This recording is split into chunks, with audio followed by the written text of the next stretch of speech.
Hey guys, Mark Allen, BHSpringSolutions LLC, BHSpringSolutions.com, back again for another session of High Power University, and on behalf of the High Power Medic who got a little bit of extra exercise on this Inglis slide in the last High Power University session. Prior to this one, we were examining what looked like a very misdrilled Inglis made in Turkey high power slide. And if you have not watched that one, it's the High Power University session number prior to this one. And what we have done is, I want to explain to you real quickly what we have done here and also what we're seeing. We mentioned in the session before that, and we want to try to kill the light too much here, but what we saw in the session before is we've got two holes drilled here that were drilled the size of a sear lever spring hole, shouldn't have been.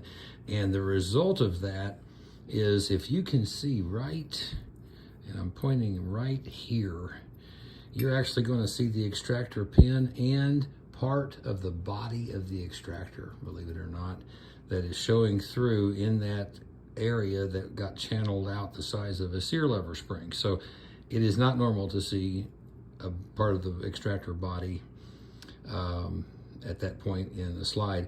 And then I want to show you over here, because we didn't even see this when we did the session before, but where we're looking at now is right there. And I want to try to position this in the camera here so you can see it. And what you're looking at is part of a spring, and that would be the extractor spring, because the extractor spring hole was drilled too deep, and it encroaches, the side of that hole encroaches into the channel for the sear lever. So what you're seeing there is spring coils. Those should also not be seen, and that hole should not be drilled to the depth that it is. What that was causing was, and you remember we had, some jaggedy looking metal here left in the slide channel. All that stuff got cleaned up. But what we noticed is, we were seeing part of the extractor spring down in here, and that's not right. And so then what we did, we wanted to check the pressure on the extractor, and we had to shim that hole.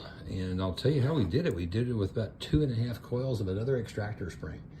And that did bring up, we were dynamometering and getting the resistance offered by that spring, because it's in a hole that's too deep. This is going to be anemic hold on the cartridge casing for extraction purposes. And we also moved the extractor 0.05 of a millimeter by taking a little metal off of the extractor stop. Basically what I'm telling you folks is, this is really some of the shoddiest work we've ever seen in machining a high power slide. There's just stuff going on here that shouldn't be going on, and really no way to make this system work until it has been tuned.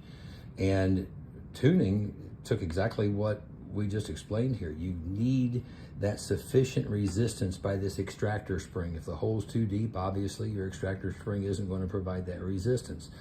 And it wasn't. And the extractor claw itself, it could have stood to have been a little bit closer, so we made it a little bit closer as well. So we are going to do some final test firing of this. The owner of this Inglis reported to the High Power Medic on his questionnaire form that he was having failures to feed, failures to extract, failures to go into forward battery.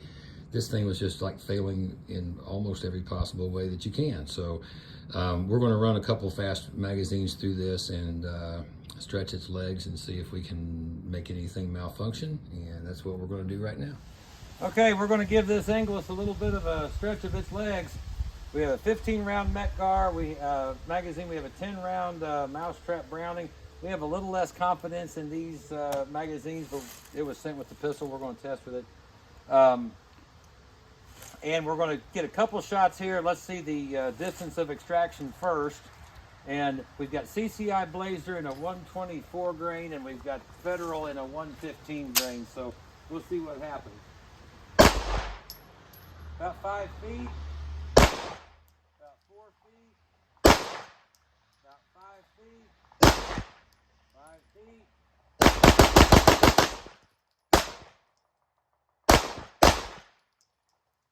Lock back successfully. Forward battery fine. No fails to extract, no fails to feed.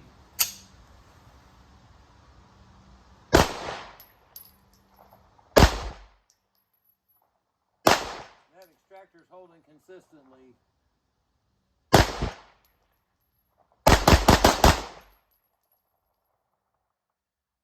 I'm satisfied, Dave.